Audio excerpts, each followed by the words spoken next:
Hello বন্ধুরা, কেমন আছেন? আশা করি অনেক অনেক ভালো আছেন। আমাদের আজকের গল্পটি অন্য 10টি গল্পের থেকে অনেক সুন্দর হতে চলেছে। আশা করি সম্পূর্ণ ভিডিওটি দেখবেন। আর হ্যাঁ, আজকের গল্পের কণ্ঠে থার্ড ভয়েসে আছি আমি নীল, আর সাথে থাকছেন আশিক সোনালিকের জুটি। আর হ্যাঁ, সম্পূর্ণ ভিডিওটি দেখে আপনাদের মূল্যবান কমেন্ট করবেন। তাহলে চলুন গল্পটি দেখে আসি বন্ধুরা। সালমার রুম থেকে তার ফোন আসার শব্দ শুনে পেয়ে ছুটে যায়। বাড়ি থেকে ফোন করেছে হয়তো। শাহনাজ বেগম সবার মাঝে গল্প করে গরম কিছু ভাজা পোড়া এনে দিয়ে যায় খাওয়ার জন্য। অন্য সময় প্রিয় হলেও এখন সোয়া সেগুলো হাত দিলও না। শুকনো গলায় ঢোক গিলল সোয়া। শরীর খারাপ লাগছে, তার রুমে গিয়ে রেস্ট নিতে চাইলো। শব্দ না করে উপরে চলে যেতে চাইলো, কিন্তু সিঁড়ি বেয়ে উপরে আসতেই দিন দুনিয়া ঘুরে যায়। মাথায় সব ফাঁকা মনে হয় সোয়ার। সোয়ার চোখের সামনে সব ডাবল ডাবল দেখে ধীরে ধীরে ঝাপসাভাবে দেখতে দেখতে অন্ধকার হয়ে যায়। সোয়া মাথা ঘুরে পড়ে যাওয়ার আগে সালমা ছুটে এসে সোয়াকে ধরে নেয়, আর সোয়ার ভর সব সালমার উপর পড়ে। সালমা কোনো রকমের সোয়াকে নিয়ে নিচে বসে গলা ছেড়ে ডাক দিয়ে বসে। ঈশান ভাই, খালাম্মা, ভাবি, ও ভাবি, শান ভাই, তাড়াতাড়ি আসেন। সোহা ভাবির কি হয়েছে দেখা যান। সালমা গলা ছাড়া ডাক শুনে সবাই একে অপরের দিকে তাকিয়েই ছুটছে যায় উপরে। শানকে বসে থাকতে দেখে নীলা আর শাহনাজ বেগম এগিয়ে আসতেই শাহনাজ বেগম অস্থির গলায় বলল, নীলা, গিয়ে দেখো সোহার কি হলো। আমি শানকে নিয়ে আসছি। শান উপরে দাঁড়িয়ে অস্থির গলায় বলল। মা, আমি যেতে পারবো। সবাই উপরে যায়। ঈশান কোনো রকম খুঁড়িয়ে খুঁড়িয়ে সোয়ার কাছে এসে দাঁড়ায়। ঈশান সোয়াকে দেখে কয়েকবার গালে হাত দিয়ে ডাকলেও কাজ হয় না। নীলাকে বলল। পানি নিয়ে এসো। নীলা পানি নিয়ে আনতে আনতে ঈশান সোয়াকে কোলে তুলে নেয়, শানের রুমে গিয়ে শুয়ে দেয়। শান এসে অস্থির গলায় বলল। ভাইয়া, কি হয়েছে সোহার? ঈশান সান্ত্বনা দিয়ে বলল। তেমন কিছু না, অজ্ঞান হয়ে গেছে, শরীর দুর্বল সোহার। শাহনাজ বেগম রাগী স্বরে বলল। হবে না শরীর দুর্বল? গত পরশু রাত থেকে ভালো করে কিছুই খায়নি, কালকেও সারাদিন কিছু খায়নি। কত করে বললাম খেতে, মেয়ের নাকি ভালো লাগছে না, পরে খাবে। এমন করলে কি হবে? মুশফিক চৌধুরী রেগে বলল। মেয়ের হাল দেখেছো, এভাবে না খেয়ে আছে। আগে বলনি কেন? আর তোমরা কি জোর করে খাওয়াতে পারো না? ধমক দিয়ে জোর করে হলেও তো খাওয়ানোর উচিত ছিল তোমাদের। এমন খাপছাড়াভাবে থাকলে তো কে মরছে কে বাঁচবে সেটার খেয়ালও নেবে না তোমরা। ঈশান থামিয়ে বলল। আচ্ছা বাবা মা, তোমরা থামো এখন দুজন। এভাবে ঝগড়া করে এখন লাভ নেই। তোমরা ঘরে যাও, সোহার জ্ঞান ফিরে আসবে। মুশফিক চৌধুরী শাহনাজ বেগমের দিকে গম্ভীর চাউনি দিয়ে চলে গেল। শাহনাজ বেগম তাকে পাত্তা দিল না, সোয়ার উপরে নিজের খেয়াল রাখে। শান গিয়ে সোয়ার পাশে বসে। নীলা পানি নিয়ে আসতেই ঈশান গ্লাসটা নিয়ে সোয়ার মুখে পানি ছিটিয়ে দিতে দিতে বলল। এত সময় লাগে পানি আনতে? নীলা উত্তর দিল না। শান সোয়ার গালে হালকা চাপড় মেরে উৎকণ্ঠিত কণ্ঠে ডাকতে শুরু করে। সোহা, এই সোহা, সোহা। শানের ডাকের মাঝে সোয়া পিটপিট করে তাকালো। সবাই স্বস্তি নিঃশ্বাস ফেলে। সোয়া ঘাড় ফিরিয়ে একবার শানের দিকে তাকালো। শানের চিন্তিত মুখশ্রীর মধ্যে এবার রাগের আওয়াজ দেখা যায়। সোয়া ঢোক গিলে চোখ ফিরিয়ে নেয়। ঈশান রাগী গলায় বলল। এইভাবে কেউ না খেয়ে থাকে? শানের চিন্তায় না খেয়ে থেকে নিজে অসুস্থ হয়ে কী করে সেবা করবে শানের? এখন থেকে খাওয়া দাওয়া করো, না হলে সবসময় স্যালাইন লাগিয়ে রাখা লাগবে। পরে জামাই বউকেও কারো সেবা করতে পারবে না। ঈশান নীলাকে বলল। শুয়াকে একটু পর খাইয়ে দিও। নীলা আর ঈশান চলে গেল। শাহনাজ বেগম সোয়াকে পরে বকবে বলে বেরিয়ে গেল। সবাই চলে যেতেই শান রাগী গলায় বলল। তুমি দুদিন ধরে খাওয়া দাওয়া বন্ধ করে বসে আছো আমার জন্য। তোমাকে ইচ্ছে করছে ঠাস ঠাস করে দুটো থাপ্পড় দেই। তোমাকে আমি বলেছি এভাবে আমার সেবা যত্ন করতে। তুমি ভাবিমণির সাথে খাবে বলে মিথ্যা বলেছিলে আমায়। সাহস কত বড় তোমার! শানের রামধুলাই ধমক শুনে সোয়া ভয় পেয়ে যায়। সোয়া উঠে বসে শানের থেকে কিছুটা দূরে বসে কাঁদো কাঁদো গলায় বলল। আমি অসুস্থ আর আপনি এভাবে আমাকে বকছেন? শান ধমক দিয়ে বলল। তো কি মাথায় তুলে নাচবো? নিজ থেকে অসুস্থ হয়ে বসে আছো আর তোমাকে আমি বকবো না, আদর করবো ভাবছো? সোয়া নাক ফুলিয়ে কাঁদো কাঁদো চাহনি দিয়ে তাকালো। শান অসহায় চাহনি দিয়ে খাটে হেলান দিয়ে বসলো। কিছুক্ষণের মধ্যে নীলা আসলো খাবার নিয়ে। সোয়া মুখ কুচকে নিতেই নীলা কঠোর স্বরে বলে। এখন যদি না খেয়েছো তাহলে তোমার ভাইয়ার শানকে বলে রাম ধোলাই দাওয়াবো। আর মা তো রেগেই আছে, নিচে গেলে তোমাকে বকে দেবে। সোয়া মুখ লটকিয়ে ফেলে। শান তা দেখে গম্ভীর গলায় বলল। ভাবিমণি, ও যদি এখন না খায় আমাকে বলবে, থাপ্পড় দিয়ে সোজা করে দেব। পরে নিজেও খাবে আর টমিকেও খাওয়াবে। সোয়া ক্ষুদ্র দৃষ্টিতে তাকালো। নীলা সোয়াকে সোফায় বসে খাইয়ে দিতে থাকে। সোয়া খেতে খেতে ব্যালকনির দিকে তাকিয়ে বলল। আপু, তোমার রুমের বেলকনিতে ফুল গাছ আছে? নীলা সাই দিয়ে বলল। আছে তো। আমাদের সবার রুমে 2-4টা করে ফুল গাছ রয়েছে, তবে তোমার রুমে একটু বেশি। কেন বলো তো? সোয়া মুখে খাবার নিয়ে আর চোখে শানের দিকে তাকিয়ে বলল। বাবাকে বলবো ছাদের জন্য গাছ আনতে, নার্সারি। শান সব কথোপকথন শুনে গম্ভীর গলায় বলল।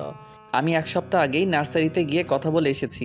নতুন কিছু বিদেশি গাছের চারা সহ এই সপ্তাহের মাঝেই সব দিয়ে যাবে। নীলা মিটমিট করে হেসে বলল।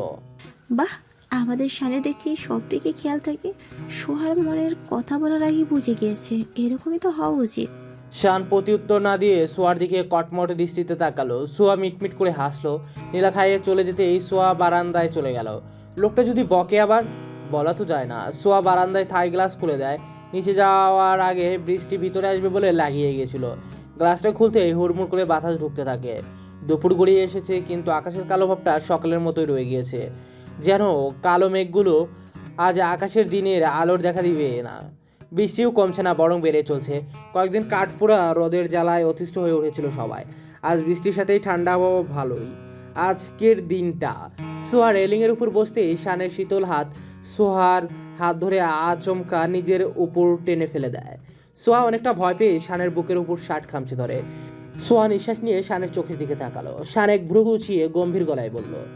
আমাকে কি অক্ষম মনে করেছো তুমি? যদি ভেবে থাকো তাহলে খুবই ভুল করছো। এইটুকু হাত পা ভাঙাতেই আমি অক্ষম হয়ে যাব না। এখনও আমার গায়ে তোমার থেকে শতগুণ বেশি শক্তি রয়েছে। সোয়া ফ্যাল করে তাকিয়ে থাকে। হঠাৎ কি বলছে এসব? ভাবনার মাঝে শান সোয়ার কোমর জড়িয়ে সোয়াকে নিজের সাথে মিশিয়ে নিল। সোয়া কেঁপে উঠতে শান বাঁকা হাসি দিয়ে বলল। তোমাকে বকার জন্য বা ভালোবাসার জন্য আমি যে কোনো অবস্থাতেই তোমার কাছে পৌঁছাতে পারি। সোয়া মুখ ফুলিয়ে নেয়। শান মুচকি এসে সোয়ার গালে উষ্ণতার সাথে নিজের ঠোঁট বসিয়ে আবারও কপালে চুমু দিয়ে বলল। চলো, রেস্ট করবে, বৃষ্টি পরেও দেখতে পারবে। সোয়া কথা না বাড়িয়ে শানকে নিয়ে রুমে চলে গেল। শানকে বসিয়ে শুয়ে দিতেই শান সোয়ার হাত ধরে টেনে শুয়ে দেয়। সোয়া শুতে আবার উঠে বসে বলল। আমি টমিকে নিয়ে আসছি, আপনি ঘুমান। শান সোয়ার হাত ধরে আটকে বলল। তোমার টমি নাইসার সাথে খেলছে কেন? দুজনকে গিয়ে জ্বালানোর মতলব করছো বলো তো? তার সাথে আমাকেও। টমিকে নিয়ে কথা শুনে সোয়া অসন্তুষ্ট হলো। মুখ ফুলিয়ে নেয় আবারও। মুখ ঘুরিয়ে উল্টো দিকে শুয়ে থাকে। শান সোয়াকে টেনে মজা করে বলল। আরে, কথায় কথায় মুখ ফুলিয়ে রাখো কেন? এমন করলে তো বিয়েই হবে না তোমার। সোয়া ফাট করে ঘুরে চমকে বলল। কতবার বিয়ে হবে আমার? একবার তো হলোই। শান অবাক হওয়ার ভান করে বলল। ও মা, জানো না তুমি? তোমার তো 2বার বিয়ে হবে। সোয়া বোকার মতো তাকিয়ে থাকে। শান ফিক করে হেসে বলল। বোকামে, মজা করেছি। 2বার বিয়ে হতে হলে আমাকে মরতে হবে। আমি না মরলে তুমি কোনোদিন আমার থেকে দূরে যেতে পারবে না। দুঃখ, কষ্ট, যন্ত্রণা যাই পাও না কেন, তোমাকে তো বাকিটা জীবন আমার সাথেই কাটাতে হবে। আমার আধারে তুমি হয়ে থাকবে। মরা কথাটা শুনে সোয়ার বুকে তিল লাগার মতো ছ্যাদ করে ওঠে। সোয়া শানের হাত জড়িয়ে মায়া দৃষ্টিতে তাকালো। শান সোয়ার এমন চাহনির কারণ বুঝে উঠতে না পেরে বলল। কিছু বলবে? সোয়া মাথা নেড়ে না করে চোখ বন্ধ করে নেয়। চোখের পলকে 2 সপ্তাহ পেরিয়ে যায়। এর মাঝে পরিবার আর সোয়ার সেবা যত্ন শান সুস্থ হয়ে থানায় জয়েন করে নিয়েছে। শানের অসুস্থতার সময় সোয়ার মা বাবা এসে দেখে গিয়েছিল। সিমের স্বামীরও এসে পড়েছে বাড়িতে। সোয়া নিয়মিত ভার্সিটিতে গেলেও কিছুটা ভয়ে বলা যায়। কখন সিনিয়রদের খপ্পরে পড়ে যায় ঠিক নেই। এখন পর্যন্ত তাদের কি সীমানার চোখে পড়েনি দুজন। ঘুম থেকে উঠে সবাই ফ্রেশ হয়ে এসে টেবিলে বসে।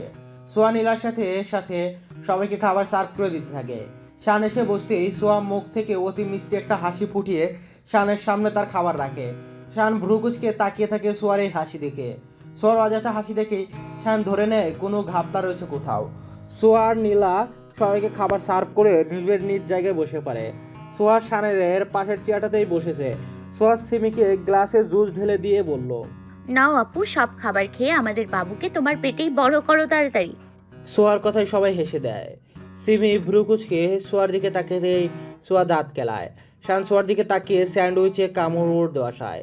স্যান্ডউইচ খেতে খেতে এর স্বাদ বুঝে উঠতেই শান মুখে নিয়ে বসে থাকে। ঝালের মাত্রা এত যে চোখ মুখ তার লাল হয়ে যায় এক কামড় খেয়ে।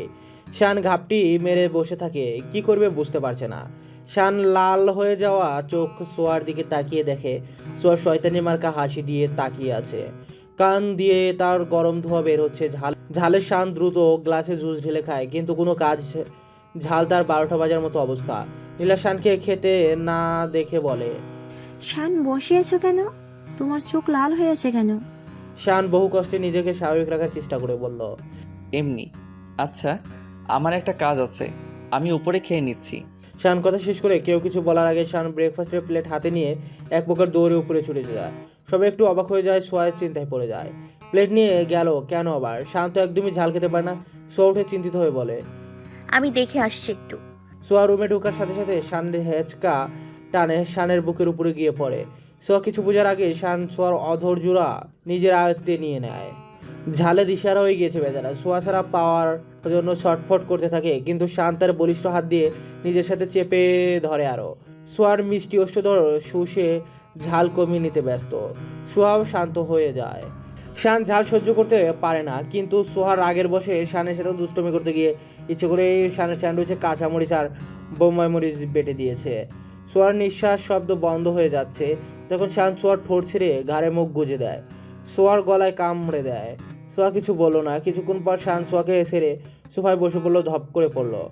সোয়া শানের দিকে পূর্ণ দৃষ্টি তাকালো। চুলগুলো এলোমেলো হয়ে আছে, চোখ মুখের লাল ভাবটা কমে গিয়েছে। সোয়া প্লেটের দিকে তাকিয়ে খেয়ে প্লেট খালি। তার মানে শান পুরোটা স্যান্ডউইচ খেয়েছে। সোয়া ঠোঁট জ্বলছে মারাত্মক। সোয়া রাগ দেখিয়ে বলল। কি করলেন আপনি এটা? শান অগ্নিদৃষ্টিতে সোয়ার দিকে তাকিয়ে রেগে বলল। তুমি জানো আমি ঝাল সহ্য করতে পারি না, তাও তুমি পুরো স্যান্ডউইচ ঝাল দিয়ে বানিয়েছো কেন? তাই এটাই তোমার শাস্তি? ঝালও তুমি দিয়েছো, মিষ্টিও তুমি দেবে। সোয়ার আগে ফুসতে ফুসতে বলে। এতই যখন ঝাল খেতে পারেন না, তখন পুরো স্যান্ডউইচ খেতে বলেছে কি আপনাকে? শান বাঁকা হেসে বলল। তোমাকে কে বলেছে আমি পুরোটা স্যান্ডউইচ খেয়েছি? টমি যদি তোমার জান না হতো, তোমার টমিকে ওই স্যান্ডউইচ খাইয়ে মেরে ফেলতাম আমি। সোয়া চেঁচিয়ে বলে। আপনি বেশি বেশি করছেন।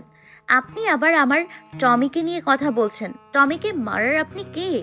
শান চোখ মুখ শান্ত করে সোয়ার বরাবর এসে দাঁড়ালো। সোয়া ভয় পেলেও বুঝতে দিল না। শান গম্ভীর গলায় বলল। কেন এমন উদ্ভট কাজ করেছো তুমি? Answer me. শানের বড়সড় ধমক শুনে সোয়ার এবার ফুফিয়ে কেঁদে দিল। শান শক্ত চাহনি দিয়ে তাকিয়ে রয়েছে। সোয়া কাঁদতে কাঁদতে বলল। আপনি আমাকে কোথাও ঘুরতে নিয়ে যান না কেন? আমাদের বিয়ের 2 মাস হয়ে যাচ্ছে, কতদিন ধরে বলছি নিয়ে যেতে, কোথাও নিয়ে যান না আপনি। শান এবার নরম হলো। সোয়া কয়েকদিন ধরে বায়না করছে ঘুরতে যাবে, কিন্তু থানায় আজকাল নতুন নতুন কেসের ব্যস্ততায় কোথাও যেতে পারছে না। তার উপর অ্যাক্সিডেন্টের সময়ে কিছু পেন্ডিং ফাইল এখনও জমে রয়েছে। কেসের ব্যাপারে দৌড়াদৌড়ি করতে করতে সেগুলো দেখা হয়নি। এর মাঝে ঘুরতে যাওয়া সম্ভব না। সোয়াকে বোঝালেও সোয়া ঘুরতে যাবেই যাবে। শান সোয়ার 2 গালে হাত রেখে চোখ মুছিয়ে বলল। তোমাকে বললাম তো আমার এখন ব্যস্ততা চলছে, কয়েকদিন পর তোমাকে ঘুরতে নিয়ে যাব। সোয়া শানের হাত ঝাড়া দিয়ে ফেলে কেঁদে কেঁদে বলে। আপনি সব সময় বলেন ব্যস্ত ব্যস্ত। আপনার ব্যস্ততা কখনো শেষই হয় না। এখন ঘুরতে নিয়ে যেতে বলেছি, তাও আপনি ব্যস্ত। শান দীর্ঘ নিঃশ্বাস ফেলে বলে। আচ্ছা দেখছি আমি সময় বের করতে পারি কি না, ঠিক আছে? সোয়া কান্না থামিয়ে শানকে শোধালো। সত্যি? শান আলতো হেসে সায় জানিয়ে সোয়াকে জড়িয়ে ধরল। সোয়া সুযোগ বুঝে শানের বুকে কামড় বসিয়ে দেয়। শান হেসে বলল। এই কামড়ে কিছু হবে না আমার। প্রতিদিন এমনি এমনি জিমে যাই নাকি? তোমার কামড়ে আমার কিছু হবে না। আমি কামড় দিয়ে দেখাবো আমার কামড়ের শক্তি। সোয়াদকে দূরে সরে গিয়ে বলে। এই না, লাগবে না আমার আপনার শক্তি দেখার। শান হা হা করে হেসে দেয়। সোয়া মুখ ফুলিয়ে খালি প্লেট নিয়ে চলে যায় আবার খাবার আনতে। সোয়াকে নামিয়ে দিয়ে শান থানার উদ্দেশ্যে চলে যায়। সোয়ার ইতি গল্প করতে করতে আসছিল, তখন অনয় এসে হাজির। বেচারা রুমাল দিয়ে নাক মুছে হুহা করতে থাকে। ইতি আর সোয়া হেসে দেয় অনয়কে দেখে। ইতি হেসে বলল। কিরে, কি খেয়েছিস? এমন হু হা করছিস কেন? অনয় মাথা নাড়তে নাড়তে হা করে বলল। আরে আমরা বেস্ট ফ্রেন্ড, আমাকে পেয়ে ধরে ইচ্ছে মতো ফুচকা খাইয়েছে, তাও মারাত্মক ঝাল দিয়ে। সোয়ার ইতি ফিক ফিক করে হেসে দেয়। সোয়া ব্যাগ থেকে পানির বোতল বের করে অনয়ের হাতে দিয়ে বলল। নে পানি খা। অনয় পানির বোতল নিয়ে ঢকঢক করে সব পানি খেয়ে ফেললো। পানি খেয়ে জান ফিরে পায়। নিঃশ্বাস ফেলে সোয়ার হাতে বোতল ধরিয়ে বলল। থ্যাঙ্কস বান্ধবী আমার। সোয়া হেসে দেয়। তিনজনও হাঁটতে হাঁটতে আসছিল। সোয়া পানি খাবে বলে বোতল খুলছিল, কিন্তু অনয় এমনভাবে লাগছিল যে সোয়া খুলতে পারছে না। খোলার চেষ্টা করতে কিন্তু পারে না। অদ্ভুতভাবে ইতির হাত সোয়ার কনুয়ে গিয়ে লাগতেই বোতলটা হাত থেকে ফসকে সামনে গিয়ে পড়ে। সোয়ার চোখ বড় বড় করে ইতিকে ধমক দিয়ে বলল। দেখে হাঁটতে পারিস না? হাত পা ছড়িয়ে হাঁটছিস কেন? ইতি খেপে বলল। শাকচুন্নি, আমি ইচ্ছে করে দিয়েছি নাকি? হাত লেগে গিয়েছে আমার। এই যে দুই শালিক পাখি, সিনিয়রদের সামনে দাঁড়িয়ে ঝগড়া করতে চলেছো তোমরা? সাহস আছে বলতে হবে। তৃতীয় ব্যক্তির গলা শুনে সোয়ার ইতি দুজনের সামনে থাকায় ইতি আর অনয় দুজনের গলা শুকিয়ে যায়। সোয়ার কোনো এক্সপ্রেশন নেই, যেন চেনেই না ওদের। সিনিয়রদের টিমের মূল গুরু হচ্ছে হৃদয়, তাদের চেলাপেলা তো রয়েছে। সোয়া ব্রুকুশকে বলল। কারা আপনারা? আপনাদের সামনে ঝগড়া করতে সাহস থাকার কি আছে? আমি সবার সামনেই সব কিছু করতে পারি। হৃদয় কিছুটা থতমত খেয়ে গিয়েছে, তার চেহারা দেখে বোঝা গেল। আর ইতি অনয় চুপ করে দাঁড়িয়ে আছে। সোয়া কি করবে একমাত্র সেই জানে। হৃদয় গলা ঝেড়ে কড়া গলায় বলল। এই মেয়ে বেশি কথা বলে। তুমি জানো না আমরা কে? আর এতদিন তো তোমাদের দেখিনি। কোন ইয়ারের স্টুডেন্ট তোমরা?